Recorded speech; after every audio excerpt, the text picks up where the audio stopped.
Welcome to Navbharat Times. मैं doctor Utsav Sahu, physician और diabetologist practising in north Delhi. आज आप सभी लोगों को जेस्टेशनल डायबिटीज यानी गर्भावस्था के दौरान होने वाली मधुमेह डायबिटीज के बारे में जानकारी देना चाहूँगा। जेस्टेशनल डायबिटीज एक ऐसी तरह की समस्या है जो गर्भावस्था के दौरान होती है, जब 6 से 7वां महीना चल रहा होता है, यानी 24 से 28वें हफ्तों में शुगर का पता लगता है।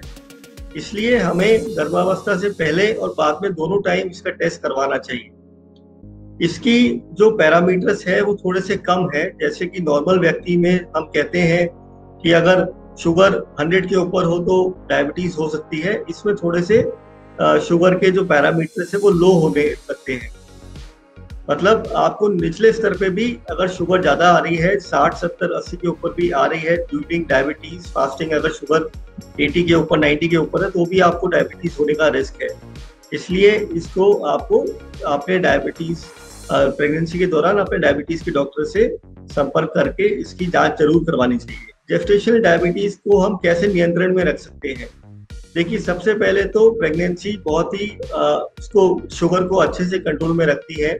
और अच्छी बात यह है कि जेस्टेशनल डायबिटीज कई बार सिर्फ डाइट के परहेज से, यानी डायबिटीज डाइट से और हल्की फुल्की रेगुलर एक्सरसाइज से ही कंट्रोल रहती है। पर कभी कभी जब ये ज्यादा बढ़ जाती है तो इस समय किसी भी औरत को या लेडीज को शुगर के लिए कंट्रोल करने के लिए दवाइयों की जरूरत पड़ती है, जिसमें सबसे जरूरी इंसुलिन ही होता है। अगर हम इंसुलिन, क्योंकि सबसे सेफ दवाई है, बॉडी में बनने वाला हार्मोन है, तो ये बिल्कुल सेफ है प्रेगनेंसी के दौरान इसको कंज्यूम करना या इसको इंजेक्ट करना। तो हम ऐसी क्या क्या समस्याएं हैं जो जेस्टेशनल डायबिटीज के कारण एक प्रेग्नेंट लेडी में हो सकती है? सबसे पहले तो प्रेगनेंसी के दौरान अगर शुगर होती है तो बेबी की ग्रोथ ज़्यादा हो जाती है, क्योंकि ज़्यादा इंसुलिन बनने लगता है। और इस कारण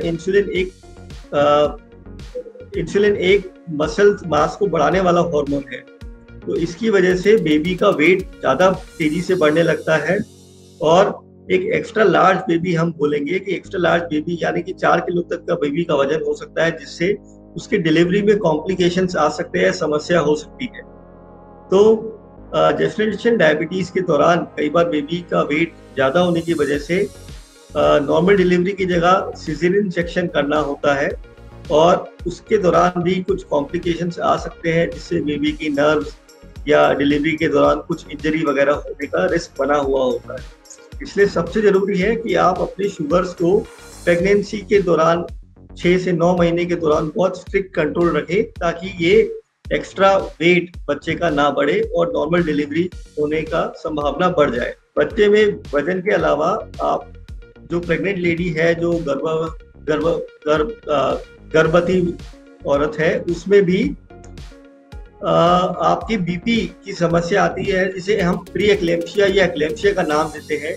इसके कारण बॉडी में प्रोटीन निकलने लगता है, बॉडी में सूजन आ जाती है पूरे शरीर पर, और आंखों पे धुंधलापन आ जाता है, प्लेटलेट कम हो जाते हैं, और दौरे पड़ने की समस्या भी उत्पन्न हो सकती है।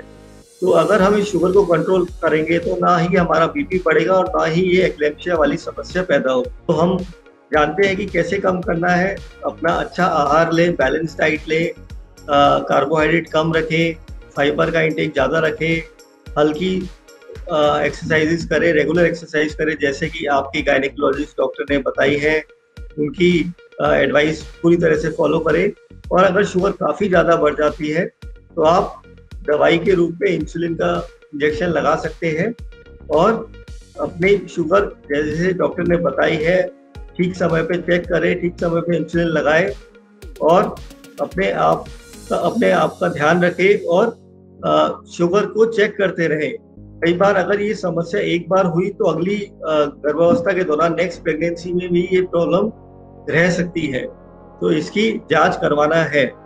सबसे जरूरी है कि सबसे अच्छी बात है कि जैसे ही डिलीवरी होती है तो जेस्टेशनल डायबिटीज तुरंत ठीक हो जाती है, और ये दोबारा आपको इंसुलिन वगैरह लेने की बिल्कुल भी जरूरत नहीं पड़ती है और ये डिलीवरी के तुरंत बाद बिल्कुल नॉर्मल शुगर्स आने लग जाती है।